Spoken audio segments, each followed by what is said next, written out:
Alrighty, last video for the week, and that is finding area enclosed by polar curves. So as we do calculus things with polar equations like tangent lines and finding arc length, a natural thing to do is to look at the area enclosed by polar curves. And note that it says enclosed, not under, because we're going to be looking at portions like this, like slices of a pie. And in this video, I'm just gonna give you the formula. And then in a separate video, I will show the proof. So the formula to find the area enclosed by a polar graph from theta is equal to alpha and theta is equal to beta is 1/2 r squared d theta, going from alpha to beta.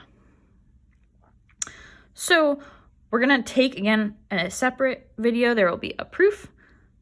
And for this video, we are just going to jump into using it. So let's look at an example. Determine the area of the inner loop of r equals 2 plus 4 cosine theta. So I have the graph right here.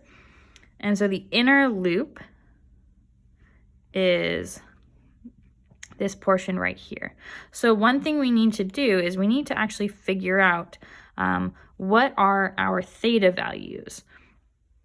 So we're going to look at, okay, well, it's going to start here and go around. So what is this theta 1 and what is this theta 2? Well, those would be the theta values that make r equal to 0 because we're starting at the origin. So for what value, and we'll just do some algebra, for what value of theta is cosine equal to basically -1/2, theta is equal to 2 pi over 3 and 4 pi over 3. And so what we'll do is we'll then use these theta values to apply our formula. We have 1/2 the integral from 2 pi thirds to 4 pi thirds, and then r squared. So we know that r is 2 plus 4 cosine theta, quantity squared, d theta. And then we're going to use our graphing calculator to evaluate this and get 2.174. So again, using the formula is sometimes not too tricky. We just plug in the r given to us here.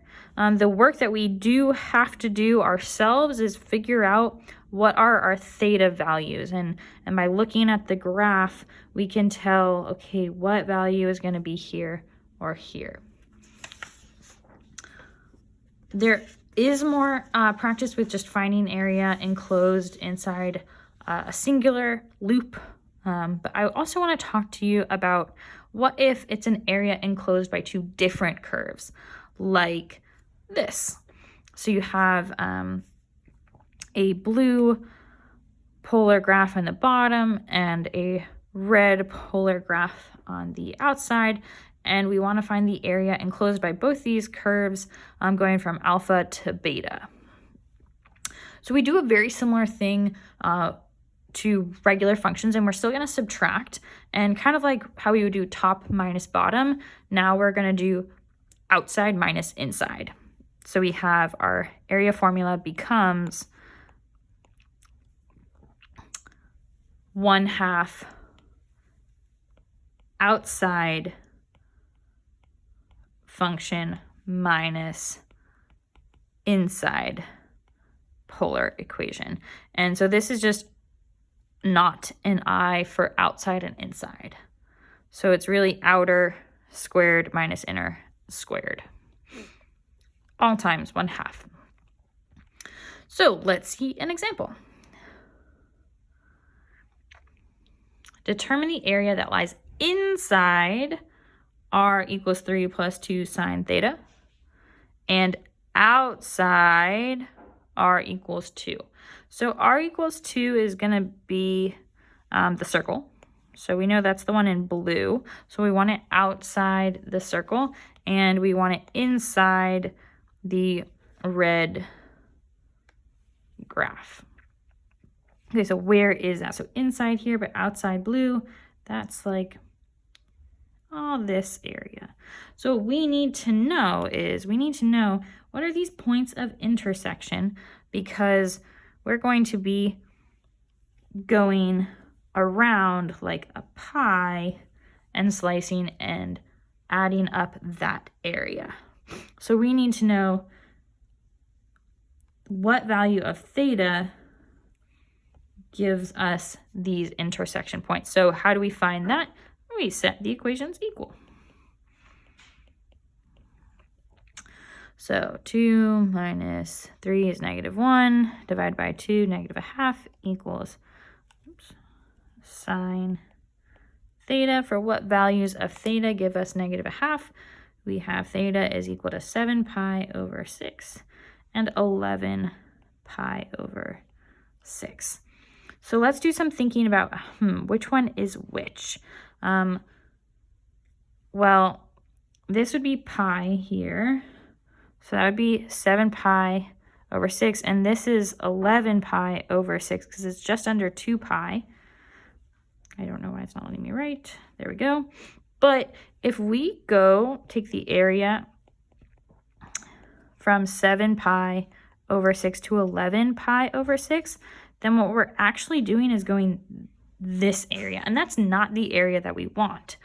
So what we're going to do is, instead of using 7 pi over 6, we're going to just use, instead to get this angle, we're going to use negative pi over 6 instead.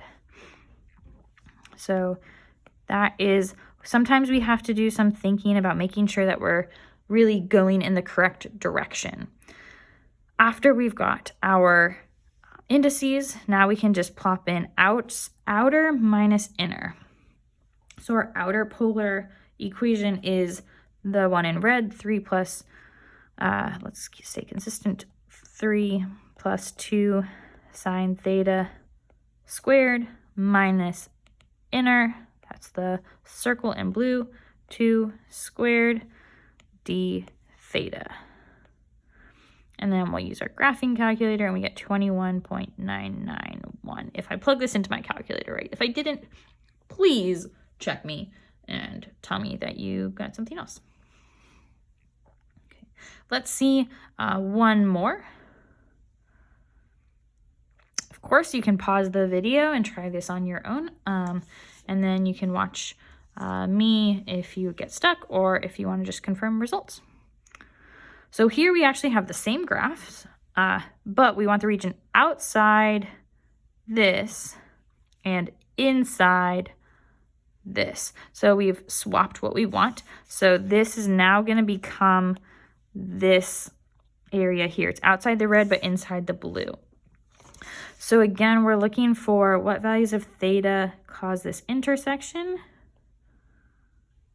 And thankfully, we've already found these theta values in the example.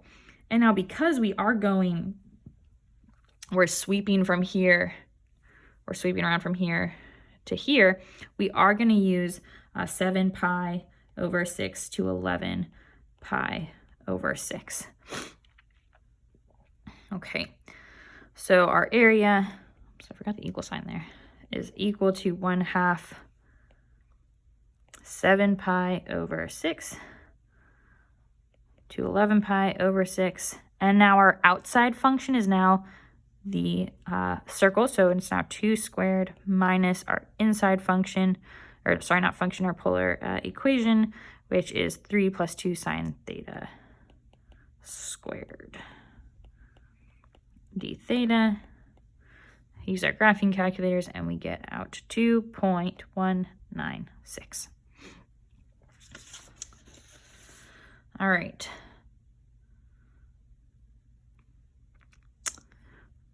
One more that I'm actively going to work through in this video. I encourage you to take a second to think about how you would attack this problem first on your own before watching it. So it says determine the area that is inside both r equals 3 plus 2 sine theta and r is equal to 2. Now I'm going to zoom out just a little bit because I want you to keep in mind what we've already done. So it wants the inside of both, which is this yellow area. So how can we get just that yellow area? Well, here's a shortcut. We know how to find the area of a circle, and this is a circle with a radius of 2. So the area of the purple circle would be 4 pi. The area from the previous problem, I'm shading it in red. We know that the red area is 2.196. So how does this help us? Maybe I'll do some orange. The area of just the yellow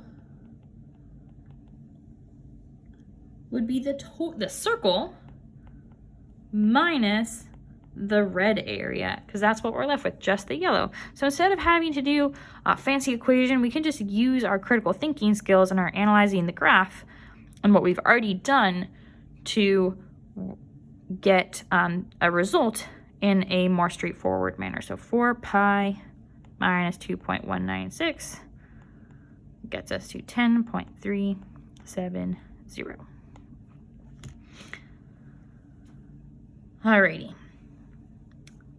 I'm gonna show 3 more examples. Try to work them out on your own, and then I'm gonna flash the answer key in 10 seconds. There are more extra practice already posted on Google Classroom for you to look at and look through. So take a look at that if you want more. All right, so here is 3ABC. 3A, B, C.